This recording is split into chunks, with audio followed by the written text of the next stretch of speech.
বাজারের মাথিউরা ইউনিয়নের ক্লিন মাথিউরা প্রজেক্টের উদ্বোধন করা হয়েছে।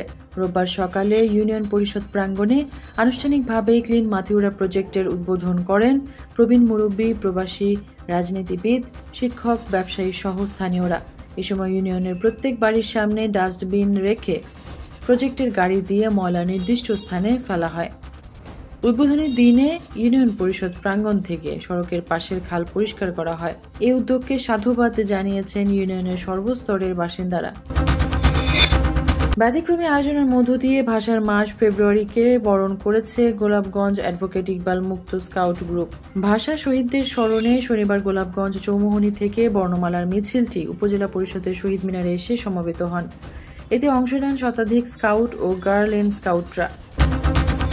সিলেটের ড্রেন থেকে এক কিশোরের লাশ উদ্ধার করেছে পুলিশ। শনিবার সিলেট মহানগরের তেমুখী এলাকায় সুন্দর আলী মসজিদের সামনে সড়কের পাশে ড্রেন থেকে লাশটি উদ্ধার করা হয়। বাংলাদেশ বিমানের ঢাকা সিলেট ম্যানচেস্টার রুটের ফ্লাইট বন্ধ হয়নি। 2 মাস 10 দিনের জন্য স্থগিত রাখার ঘোষণা দিয়েছে বিমান বাংলাদেশ এয়ারলাইন্স। সংস্থাটি বলেছে 2025 সালে হজ ফ্লাইট নির্বিঘ্নে পরিচালনার লক্ষ্যে যুক্তরাজ্যের ম্যানচেস্টার রুটে বিমানের ফ্লাইট পরিচালনা 1 মে থেকে 10 জুলাই পর্যন্ত বন্ধ থাকবে। বড়লেখায় জমি নিয়ে বিরোধের জেরে প্রতিপক্ষের উপর সাজানো মামলা দিয়ে হয়রানির অভিযোগ উঠেছে। গ্রেফতার ও হয়রানির ভয়ে ঘরবাড়ি ছেড়ে পালিয়ে বেড়াচ্ছেন ভুক্তভোগীরা। ঘটনাটি উপজেলার সুজানগর ইউনিয়নের উত্তর সুজানগর শাখারিবাড়ি এলাকায় হয়রানিমূলক। এই মামলার সুষ্ঠু তদন্তের দাবি করেছেন ভুক্তভোগী পরিবারগুলো।